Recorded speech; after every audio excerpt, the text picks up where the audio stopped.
ഞാൻ കണ്ണു തുറന്നുകൊണ്ട് ചേട്ടനെ വിളിക്കുന്നു, ചേട്ടൻ്റെ ഫോൺ ബെല്ലടിക്കുന്നുണ്ട്. അപ്പോഴും എൻ്റെ വിചാരം മരിച്ചിട്ടില്ല, എവിടെയെങ്കിലും ഉറങ്ങിക്കാണും. ചങ്ങനാശ്ശേരി സ്റ്റാൻഡിൽ വല്ലതും പോയി ഉറങ്ങിക്കാണും. ഞാനും വിച്ചുവിനെ എഴുന്നേറ്റ് പോയി വിളിക്കണം. ഉറക്കക്ഷീണമായിരിക്കുമല്ലോ, പാവം ഉറങ്ങിക്കാണുമെന്ന് ഓർത്തത്. സുജേന്റെ ഫോണൊക്കെ കിട്ടിയിരുന്നു ചേച്ചിക്ക്? ഫോൺ കിട്ടിയായിരുന്നു, അതിനി ഒരിക്കലും നന്നാക്കാൻ പറ്റത്തില്ലെന്ന് പറഞ്ഞു. ഞാൻ പല സ്ഥലത്തും കൊണ്ടുവന്നു, അതിപ്പോഴും ഇരിപ്പുണ്ട്. അത് ഒരിക്കലും നന്നാക്കാൻ പറ്റില്ല, ഓണാവത്തില്ല. ഇല്ല. ഡിസ്പ്ലേ ഒക്കെ പോയിട്ടുണ്ടായിരുന്നോ? അതിനകത്ത് ഉണ്ട്, അവസാനമായിട്ട് അയച്ചതും കാര്യങ്ങളും എല്ലാം ഉണ്ട്. പക്ഷെ അത് ഓണാക്കാൻ പറ്റുന്നില്ല. ഞാൻ എവിടെയെങ്കിലും എനിക്ക് കൊടുത്തു, ഞാൻ കുറേ കടയിൽ കൊടുത്തു നോക്കി, 2-3 കടയിൽ 4-5 കടയിൽ കൊടുത്തു. അവർ പറയുന്നത് പറ്റത്തില്ല എന്ന് തന്നെയാണ് പറയുന്നത്.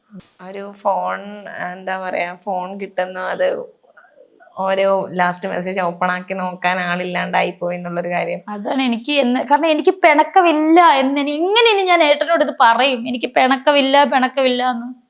കാരണം ഞങ്ങളുടെ വഴക്ക് 5 മിനിറ്റ്, ഞാൻ 10 മിനിറ്റ് നീട്ടല്ലേ ഏട്ടൻ പറവാവട്ടെ, 5 മിനിറ്റ് കൂടുതൽ നമ്മുടെ വഴക്ക് നീട്ടല്ലേ. ഭാര്യ ഭർത്താക്കന്മാർ സൗന്ദര്യപ്പിണക്കം ഉണ്ടാവുമല്ലോ.